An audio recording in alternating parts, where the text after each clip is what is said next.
നിങ്ങളുമായി ഒരു cake recipe share ചെയ്യാനാണ് വന്നത്.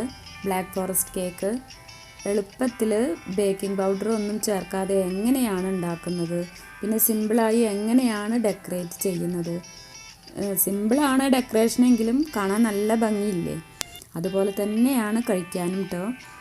പിന്നെ ഇതിൽ പറഞ്ഞ പോലെ തന്നെ ചെയ്യുകയാണെങ്കിൽ കുട്ടികൾക്ക് വരെ ഈസിയായി അടിപൊളിയായിട്ട് ഉണ്ടാക്കാം.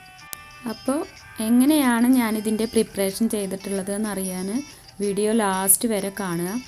അതിനു മുൻപ് സുലൈമാനി സബ്സ്ക്രൈബ് ചെയ്യാത്തവരുണ്ടെങ്കിൽ താഴെയുള്ള സബ്സ്ക്രൈബ് ഓപ്ഷൻ എനേബിൾ ചെയ്യുക, കൂടെ ആ ബെല്ലൈക്കണും. അപ്പോൾ നമുക്ക് തുടങ്ങാം. ആദ്യം ഡ്രൈ ഇൻഗ്രീഡിയൻസ് എടുത്ത് വയ്ക്കാം. ഞാനിവിടെ 1 കപ്പ് മൈദ എടുത്തിട്ടുണ്ട്. അതിൽ നിന്ന് 1/4 കപ്പ് മൈദ മാറ്റിയിട്ട് പകരം സെയിം അളവിൽ കൊക്കോ പൗഡർ ചേർത്ത് കൊടുക്കണം. ഞാനിവിടെ ഡാർക്ക് കൊക്കോ പൗഡറാണ് എടുക്കുന്നത്.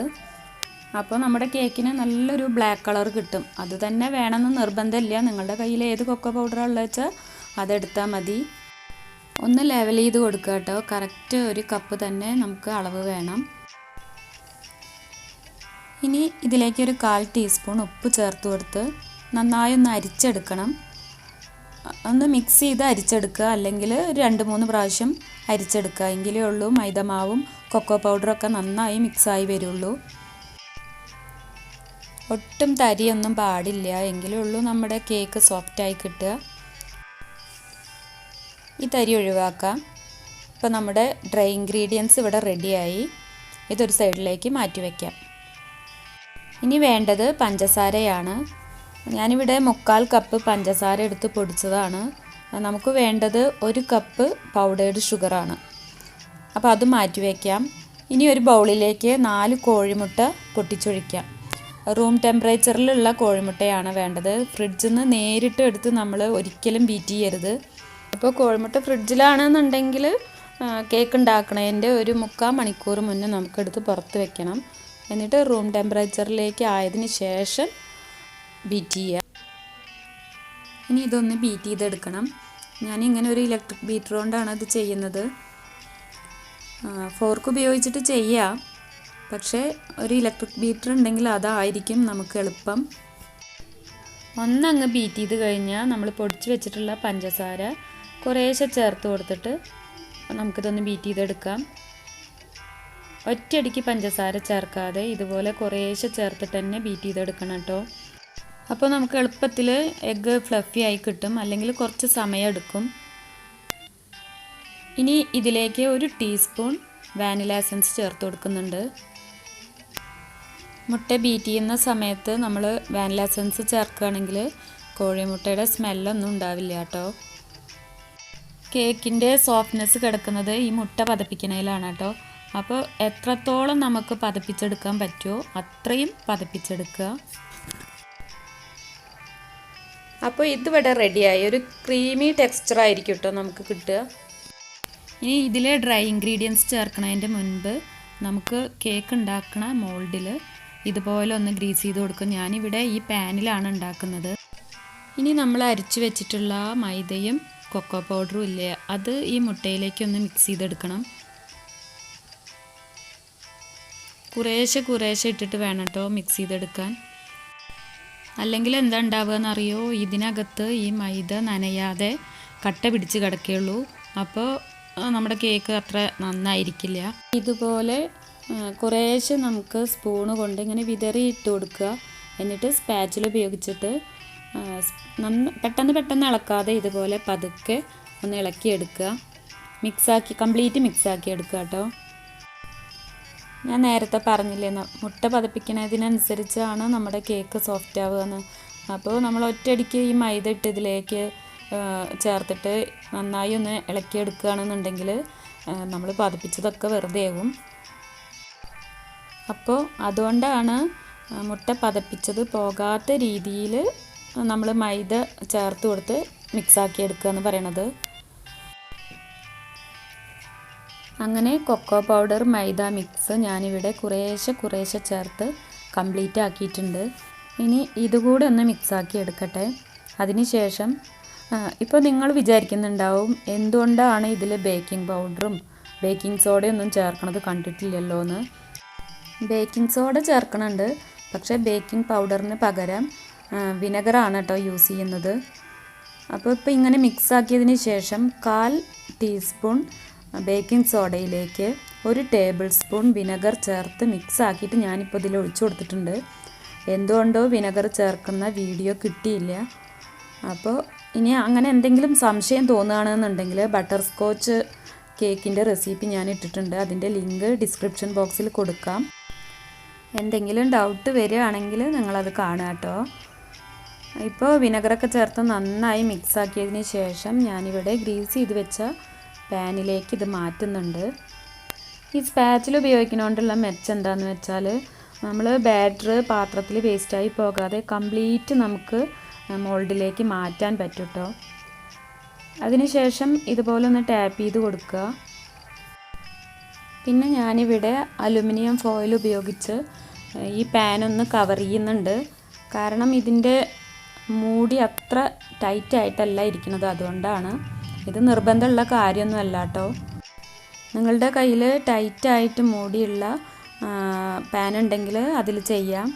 അല്ലെങ്കിൽ ഞാൻ ബട്ടർ സ്കോച്ച് കേക്ക് ചെയ്തിട്ടുണ്ടായിരുന്നില്ലേ, അതുപോലെ ചെമ്പിനുള്ളിൽ ഇറക്കി വെച്ച് ചെയ്യാം, കുക്കറിൽ ചെയ്യാം. ബാറ്റർ നമുക്ക് റെഡിയായി കിട്ടിയാൽ മതി. ഏതിൽ വേണമെങ്കിലും ഉണ്ടാക്കാം. ഫോയിൽ കൊണ്ട് കവർ ചെയ്യണതിൻ്റെ മുൻപ് ഒരു അലൂമിനിയം തട്ട് ഞാൻ ഹൈ ഫ്ലെയിമിൽ സ്റ്റവിൽ വെച്ചിട്ടുണ്ടായിരുന്നു. അത് ലോ ടു മീഡിയം ഫ്ലെയിമിലേക്ക് മാറ്റിയതിന് ശേഷമാണ് ഞാനിപ്പോൾ നമ്മുടെ ബാറ്റർ ഒഴിച്ച് വെച്ച പാന് അതിൻ്റെ മീതേക്ക് വെച്ച് കൊടുത്തിട്ടുള്ളത്. പിന്നെ ഒരു വെയിറ്റും വെച്ച് കൊടുത്തിട്ടുണ്ട്. ഇപ്പോൾ ലോ ടു മീഡിയം ഫ്ലെയിമിലാണ് കേട്ടോ ഇരിക്കുന്നത്. ഒരു 30-35 മിനിറ്റോളം നമുക്ക് വെയിറ്റ് ചെയ്യാം. അതിൻ്റെ ഇടയ്ക്ക് വെച്ച് തുറന്ന് നോക്കരുത്. കറക്റ്റ് 32 മിനിറ്റ് ആയിട്ടുണ്ട്. നമുക്ക് തുറന്ന് നോക്കാം. ഒരിക്കലും മീഡിയം ഫ്ലെയിമിലോ അതിൽ കൂടുതലോ ആവരുത് കേട്ടോ. കേക്കിൻ്റെ ഉൾവശം വെന്ത് കിട്ടൂല്ല, 4 ഭാഗം ക്രിസ്പ് ആവുകയും ചെയ്യും. പിന്നെ അതുപോലെ തന്നെ ഒരു 30 മിനിറ്റ് കഴിഞ്ഞാൽ നമുക്കൊന്ന് തുറന്ന് നോക്കാം. വെന്തിട്ടില്ലെങ്കിൽ ഒന്നുകൂടെ ഒരു 2-3 മിനിറ്റ് കൂടെ നമുക്ക് വേവിക്കാം. ഇതുപോലെ ഒരു ടൂത്ത് പിക്കോ അല്ലെങ്കിൽ സ്ക്രൂവറോ അല്ലെങ്കിൽ പപ്പടക്കോലോ ഉപയോഗിച്ച് ഒന്ന് കുത്തി നോക്കുക. മാവ് പറ്റി പിടിച്ചിട്ടില്ലെങ്കിൽ നമ്മുടെ കേക്ക് വെന്തിട്ടുണ്ട്. ഇപ്പോൾ ഒരു 5 മിനിറ്റ് ആയി കഴിഞ്ഞു. ഞാൻ സ്റ്റവിൽ നിന്ന് ഇറക്കി വെച്ചിട്ട് ഒരുപാട് സമയം നമുക്ക് ഈ പാനിൽ തന്നെ വെക്കാൻ പറ്റില്ല കേട്ടോ. അപ്പോൾ അതിലെ ചൂടിലിരുന്ന് ക്രിസ്പായി പോകും. അപ്പോൾ അതിന് മുൻപേ നമുക്ക് ഇതിൽ നിന്ന് ഇളക്കിയെടുക്കണം. ഇതുപോലെ സ്പാച്ചുല കൊണ്ട് ഒന്നിങ്ങനെ അടർത്തി കൊടുക്കുക, എന്നിട്ട് ഇതിൽ നിന്ന് മാറ്റിയെടുക്കുക. ഇപ്പോൾ നമ്മുടെ കേക്ക് ഇവിടെ അടിപൊളിയായിട്ട് സ്പോഞ്ച് കേക്ക് റെഡിയായി, കണ്ടില്ലേ? ക്രിസ്പ് ആവാതെ നല്ല സോഫ്റ്റായിട്ട് തന്നെയാണ് കിട്ടിയിട്ടുള്ളത്. ഇനി ഇതൊന്ന് ചൂടാറിയതിന് ശേഷം നമുക്ക് ലെയറായിട്ട് കട്ട് ചെയ്തെടുക്കാം. ഇപ്പോൾ ചൂടാറിയിട്ടുണ്ട്. ഇനി നമ്മൾ ബട്ടർ സ്കോച്ച് കേക്കിൽ ചെയ്ത പോലെ തന്നെ ആദ്യം കത്തി കൊണ്ടൊന്ന് ഇതുപോലെ ജസ്റ്റ് ഒന്ന് വരച്ചതിന് ശേഷം നൂല് ഉപയോഗിച്ചിട്ടാണ് നമ്മൾ കട്ട് ചെയ്തെടുക്കുന്നത്. ഞാനിവിടെ 3 ലെയറായിട്ടാണ് കേട്ടോ കട്ട് ചെയ്യാൻ പോണത്. അപ്പോൾ നൂല് ഇതുപോലെ നമ്മൾ കട്ട് ചെയ്ത ഭാഗത്തിൽ കടത്തി വെച്ച് ക്രോസായിട്ട് വലിച്ചു പിടിച്ചാൽ പെട്ടെന്ന് നമുക്ക് ഒരുപോലെ ലെവലായിട്ട് നമുക്ക് കട്ട് ചെയ്ത് കിട്ടും. ഇങ്ങനെ 3 ലെയറായി കട്ട് ചെയ്യാം. പിന്നെ ഇതിലേക്ക് വേണ്ടത് ഷുഗർ സിറപ്പാണ്. 1/4 കപ്പ് ചെറുതായി കട്ട് ചെയ്ത ചെറിയും 1/2 കപ്പ് പഞ്ചസാരയും 1 കപ്പ് വെള്ളത്തിൽ ഒന്ന് തിളപ്പിച്ചെടുക്കണം. അപ്പോൾ ഇത് തിളപ്പിക്കാൻ വെക്കാം. പിന്നെ ഞാനിവിടെ 2 കപ്പ് വിപ്പ്ഡ് ക്രീം, റിച്ച് ഗോൾഡിൻ്റെ ക്രീമാണിത്, അത് ഒന്ന് വിപ്പ് ചെയ്തെടുത്തിട്ടുണ്ട്. പിന്നെ കുറച്ച് ഡാർക്ക് ചോക്ലേറ്റ് ഒന്ന് ഗ്രേറ്റ് ചെയ്തെടുത്തിട്ടുണ്ട്. പിന്നെ ഇത് ഷുഗർ സിറപ്പ് ഉണ്ടാക്കുമ്പോൾ നമ്മൾ നുറുക്കിയിട്ടിട്ടുള്ള ചെറിയാണ്. അത് ഇതുപോലെ ഒരു ബോട്ടിലേക്ക് ഞാൻ അരിച്ചെടുത്തിട്ടുണ്ട്. അപ്പോൾ ഈ ചെറി വെച്ചാണ് നമ്മൾ കേക്ക് ഡെക്കറേറ്റ് ചെയ്യണത് കേട്ടോ. ബോയിൽ ചെയ്തത് കാരണം ചെറിയ ഒന്ന് സോഫ്റ്റ് ആയിട്ടുമുണ്ട്. അപ്പോൾ നമുക്കിനി കേക്ക് അസംബിൾ ചെയ്യാം. ഈ ബോർഡിൻ്റെ മേലെ കുറച്ച് വിപ്പ്ഡ് ക്രീം ആക്കുന്നുണ്ട്. അതുപോലെ തന്നെ ഈ ബോർഡിൻ്റെ താഴെ ഞാൻ വെച്ച് കൊടുത്തിട്ടുണ്ട് കേട്ടോ ക്രീം. അപ്പോൾ നമ്മുടെ കേക്ക് ഒരു ഭാഗത്ത് തന്നെ സ്റ്റിക്കായിരുന്നോളും. അപ്പോൾ നമുക്ക് ഡെക്കറേറ്റ് ചെയ്യാനൊക്കെ വളരെ ഈസി ആയിരിക്കും. അപ്പോൾ ഫസ്റ്റ് ലെയർ ഞാൻ വെച്ച് കൊടുക്കുന്നുണ്ട്. എന്നിട്ട് ഷുഗർ സിറപ്പ് കൊണ്ട് നമുക്ക് എല്ലാ ഭാഗവും നന്നായി ഒന്ന് വെറ്റാക്കി എടുക്കാം. ഇത് മസ്റ്റായി ചെയ്യുന്നേ വേണം കേട്ടോ, അല്ലെങ്കിൽ കേക്ക് ഡ്രൈ ആയി പോകും.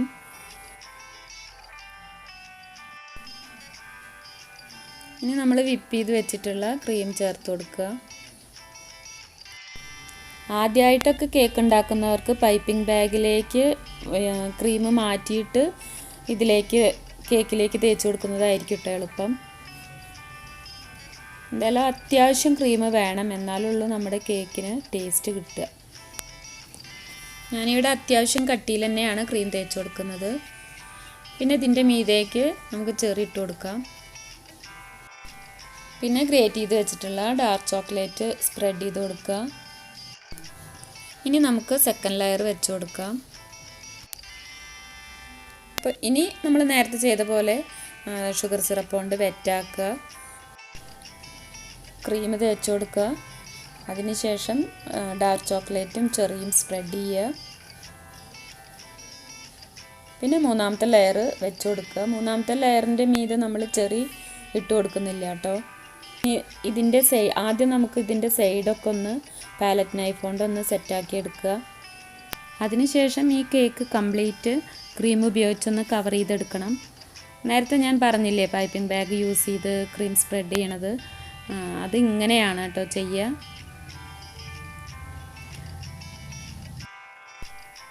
പൈപ്പിംഗ് ബാഗ് വെച്ച് ചെയ്യുകയാണെങ്കിൽ വളരെ പെട്ടെന്ന് ഒരേ തിക്നെസ്സിൽ നമുക്ക് ക്രീം അപ്ലൈ ചെയ്യാൻ പറ്റും.